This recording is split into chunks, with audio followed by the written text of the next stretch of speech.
What are those tunnels for?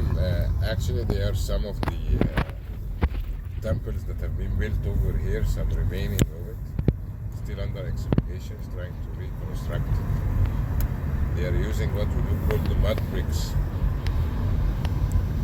See? I see, they're reconstructing. And these stairs over here, it's mastabas, or steps as we call it. We go to Arabic mastaba. And this is like the foundation of the temple.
ايوه يا ريس ايوه يا ريس ابو سعيد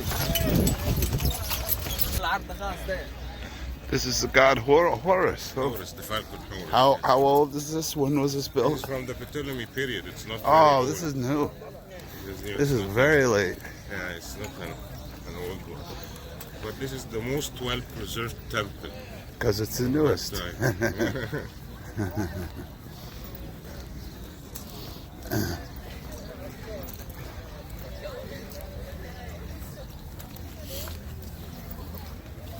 Did the Romans do anything to destroy or disrupt the temples? No.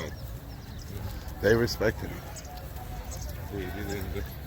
They didn't do something to preserve it too. They didn't do something to destroy it, but they didn't do something to preserve Right. it. Did the Greeks preserve temples? Yes. Let's see the...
And again we can see on the walls of the temple the offering scene, as we said before.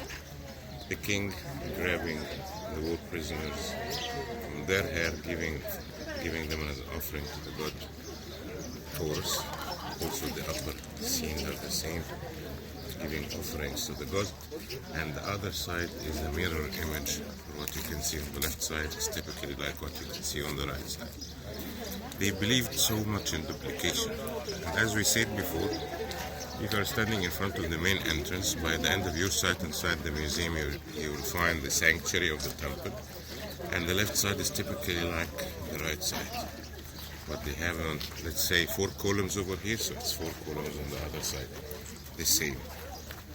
By the two sides of the entrance over there, we can see 2 statues for the god of Horus, made from granite.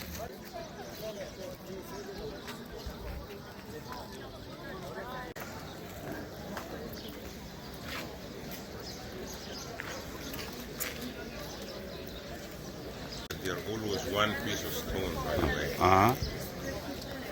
Into the temple.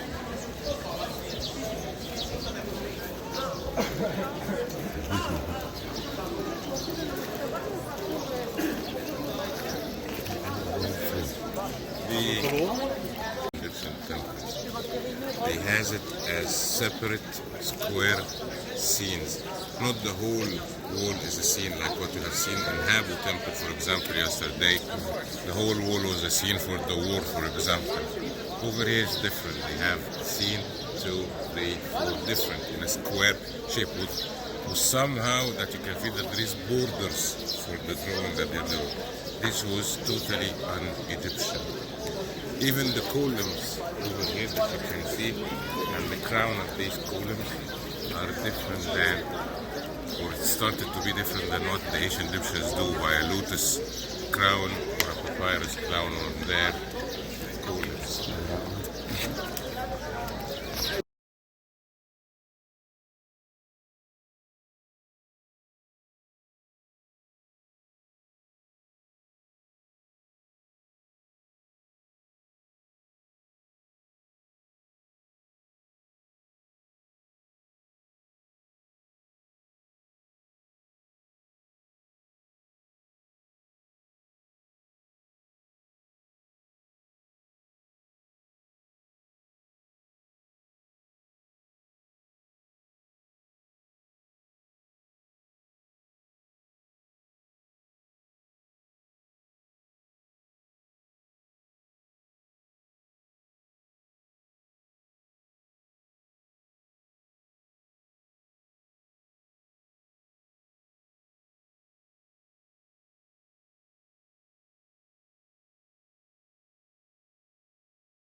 How well the Egyptians understood the meaning of life and death is clearly indicated by their extensive work in stone and artwork, for they knew their lives were short and death was for eternity. However, they knew of all the materials that was given to them in the world that stone would virtually be eternal.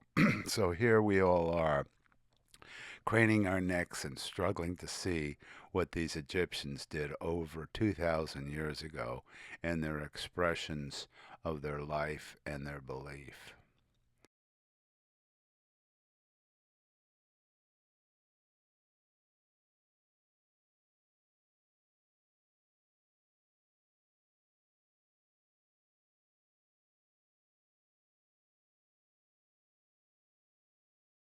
That's her feet over there. That's her legs, her waist, her chest, her head, and her hands. What was her name? Note, the gods of the sky. They always shape it or figure there with stars all over the body. Okay.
appear more clearly in that period, which was a part of the Roman civilization, the Greek civilization. It started to appear more clearly on the walls and on the figures that they were figuring in the temples at that time, which was not very common in the ancient Egyptian time. That begs the question why the Sphinx was made out of a lion.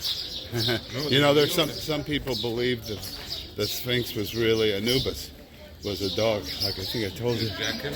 Yeah, a jackal. Well, not a jackal, but a dog. Big difference between the Nilometer. It's where they use to measure the height of the Nile during the flood season, and by that they can determine how much taxes they are going to collect this year. So they go down here and they measure how Yes, high yeah. the Nile is. Yes. The height of the Nile determined how great a harvest would occur from the rich Nile Valley, because the Nile brought down with it rich minerals and nutrients that gave the Egyptian people a dependable and repeatable source of agriculture. And it was the principal reason how Egypt grew to be such a large power in the beginning, because its food supply was almost endless from cultivating the Nile and its rich soil.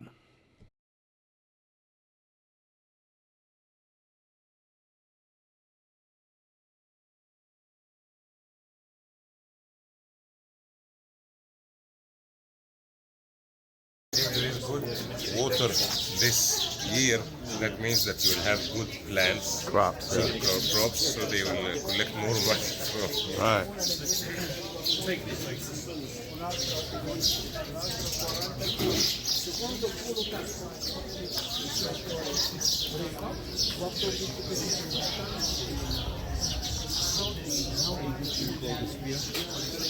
here you can see on the walls. The Temple of Horus, also known as the Temple of Edfu, is one of the best preserved ancient Egyptian temples. Its remarkable state of preservation provides invaluable insights into ancient Egyptian religious practices and temple architecture during the Ptolemaic period, which was the last period. So this is a young, relative to Egyptian times, it's only about 2,300 years old. The temple's construction began in 237 BC during the reign of Ptolemy III Eugenides I, and was completed around 57 BCE. So it took over 180 years to build. Under Ptolemy, it was completed under Ptolemy the 12th Neos Dionysos. This makes it relatively late temple in Egyptian history, but its well-preserved state make it exceptionally important. Despite being built by a dynasty of Greek origin, the temple adheres to traditional Egyptian architectural styles and religious symbolism. The temple is dedicated to Horus, the falcon-headed god who is associated with kingship and the sky. And as you recall, when we entered, there were two statues of falcons near the entrance. Horus was a son of Isis and Osiris, and his mythology, particularly his battles with Seth, his brother, are prominently depicted on the temple walls. Okay, right here, I'm going to stop the dissertation. The pictures on the wall we're looking at right now is Horus battling Seth. Seth is that hippopotamus. You see that little creature there that's being stabbed? Well, Horus is stabbing him and controlling Seth. And the Egyptians always did this with their depictions. Their enemies, or the ones they want to castigate, were diminished in size, and that's why the hippopotamus is so small. Okay, let's go back to the dissertation.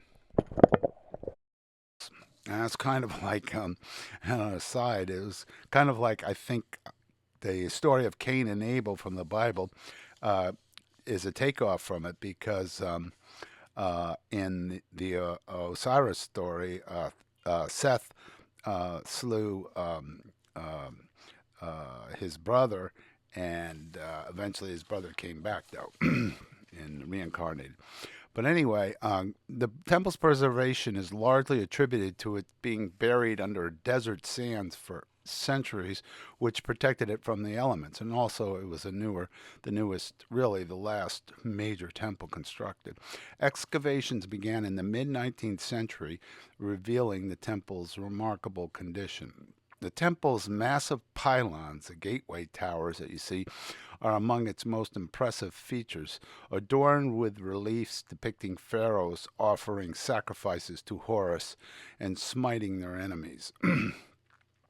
These pylons stand at approximately 36 meters high, which is over 100 feet. The temple features a large courtyard surrounded by columns where public rituals and ceremonies would have taken place. The temple contains two hypostyle halls, which are large halls with numerous columns. The walls of these halls are covered with intricate relief, as you see in the pictures we're showing. The sanctuary, which was the temple's innermost chamber, housed the cult statue of Horus. Within the sanctuary, a granite shrine that was used to house the god's image still resides. And you'll see it. It's where everybody's crowding around trying to take a picture of it. You can't get right up close and personal to it. It's kind of fenced off. The sacred bark ceremonial boat is also a very important artifact located in the sanctuary. The temple walls are covered with detailed reliefs and hieroglyphic inscriptions that provide valuable information about ancient Egyptian religious beliefs, rituals, and mythology. However, when you go there, you have to know how to read hieroglyphics, and I don't think too many of the visitors, all that they were in there, could read them. Yeah, I know I couldn't. The story of Horus and Seth is very common throughout the temple walls. The Feast of the Beautiful Meeting, which celebrates the union of Horus and Hathor, is also depicted. One of the chambers within the temple is thought to have been a library where religious texts were stored. This highlights the temple's importance as a religious center. The temple provides insights into the rituals and ceremonies performed by the ancient priesthood and pharaohs.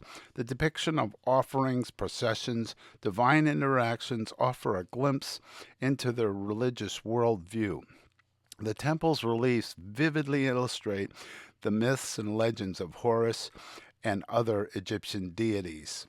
These depictions help us to understand the symbolic significance of these gods and their role in Egyptian cosmology. The temple's inscriptions and reliefs serve also as historical documents, and are used as recording events and beliefs from the Ptolemaic period. The Temple of Horus is truly a testament to the enduring legacy of an ancient Egyptian civilization. Its remarkable preservation and intricate details make it an essential destination if you're planning to go to Egypt, because although it may be the newest of the temples, it is by far one of the best condition of temples you can see, and it depicts a lot of going back in time Egyptian history.